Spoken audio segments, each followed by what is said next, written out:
मेघाज मराठी रेसिपीमध्ये आपण गव्हाचे डोसे बनवणार आहे। त्यासाठी आपण 1 वाटी गहू, 1 वाटी तांदूळ आणि 1 वाटी उडदाची डाळ घेतलेली आहे।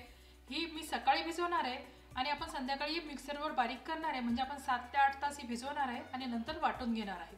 7 ते 8 तास झालेले आहेत। तुम्ही बघू शकता आपले गहू, तांदूळ आणि डाळ छान फुललेली आहे। आता आपण ही मिक्सरवर बारीक वाटून घेऊ। वाटताना आपण त्यात पोहे टाकणार आहे। मी 1 वाटी एवढे पोहे घेतलेले, ते मी भिजत घातले होते, ते आपण यात मिक्स करू आणि बारीक करून घेऊ। मी हे गहू आणि तांदूळ भिजवले तेव्हा त्यात 4-5 मेथ्यांचे दाणे टाकले होते भिजायला, त्यामुळे आपले डोसे छान कुरकुरीतही होतात आणि पटकन तव्यापासून सुटतातही। हे आपलं पीठ मिक्सरवर छान आपण बारीक करून घेतले। आता आपण थोडंसं तेल घेणार आहे। एका पळीने अर्धी पळी एवढं तेल घेतोय आपण आणि हे छान असं फिरवून फेटून घ्यायचं आणि 7 ते 8 तास रेस्ट करण्यासाठी ठेवून द्यायचं। आपण जे पीठ तयार करून घेतलं होतं ते आता आपलं छान फुललंय, तुम्ही बघू शकता। रात्रभर आपण हे असंच ठेवून दिलं होतं, बघू शकता आता किती छान फुललंय। आता आपण यात मीठ टाकून घेऊ।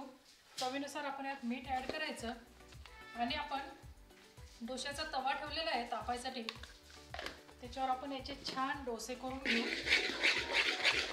आपण नेहमी इन्स्टंट पिठाचे धिरडे करतो, असे गहू भिजवून याचे डोसे तयार करून बघा। चवीला इतके छान लागतात आणि होतातही इतके छान आणि पौष्टिक तर खूपच आहे, कारण की आपण गहू छान आंबवून त्याचं पीठ तयार करून मग याचे डोसे करतो, त्यात उडदाची डाळ पण टाकतो, त्यामुळे ते पौष्टिकतेला खूप चांगले आहेत। आता आपण आपला तवा तापला आहे, त्याच्यावर आपण डोसा स्प्रेड करून घेऊ। तुम्ही बघू शकता आपल्या डोश्याला किती छान जाळी येते।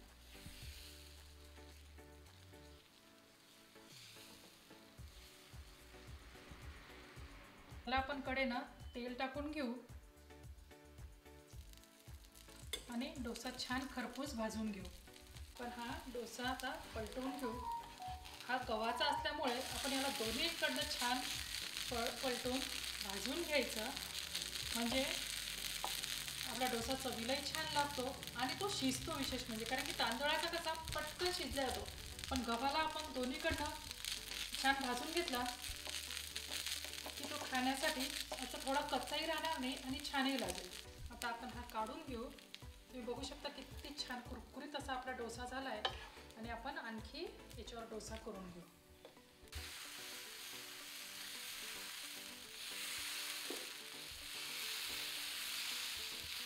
तुम्ही असे डोसे करून पहा, नक्की करून पहा। म्हणजे ज्यांना डायबिटीज वगैरे आहे ते तांदळाचे डोसे आपण त्यांना देत नाही ना खायला, तर हे गव्हाचे जर केले तर पौष्टिकही होतात आणि ब्रेकफास्ट उत्तम आणि पोटभरीचं ब्रेकफास्ट होते।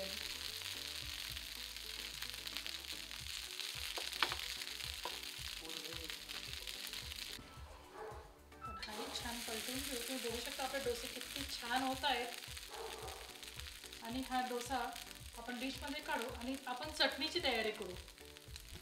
आपण काय केलं होतं, 1 तास आधी डाळवं, शेंगदाणे आणि खोबरं भिजायला ठेवलं होतं। आता आपण ह्याची चटणी तयार करणार आहे। आपण हे मिक्सरला वाटून घेऊ। त्यात आपण 2 हिरव्या मिरच्या, तुम्ही चवीप्रमाणे तिखट कमी किंवा जास्त करू शकता, थोडीशी कोथिंबीर, चवीनुसार मीठ आणि साखर, थोडंसं ताक टाकणार आहे आणि ही चटणी बारीक करून घेणार आहे। तुम्ही ताकाऐवजी दही पण वापरू शकता। आता आपण हे मिक्सरवर छान वाटून घेऊ। आपली चटणी आपण वाटून घेतलेली आहे, आपण ती एका बाउलमध्ये काढून घेऊ। आपलं तेल आपण तडक्याचं गरम करून घेतलं, त्यात आता आपण मोहरी टाकू, त्यात आपण हिंग टाकू, कढीपत्ता टाकू आणि हा तडका आपण या चटणीवर छान चव येईल। असे आपले गव्हापासून केलेले डोसे तयार आहेत आणि त्यासोबत आपण ही टोमॅटोची चटणी केलेली आहे। याचा आपण शॉर्ट व्हिडिओ बनवला आहे, लिंक खाली दिलेली आहे, तिथं जाऊन तुम्ही चेक करू शकता आणि याची रेसिपी बघू शकता। आपली हिरवी चटणीही तयार आहे। हे डोसे तुम्ही नक्की एकदा ट्राय करा। रेसिपीला लाईक करा, शेअर करा, सबस्क्राईब करा। थँक्यू।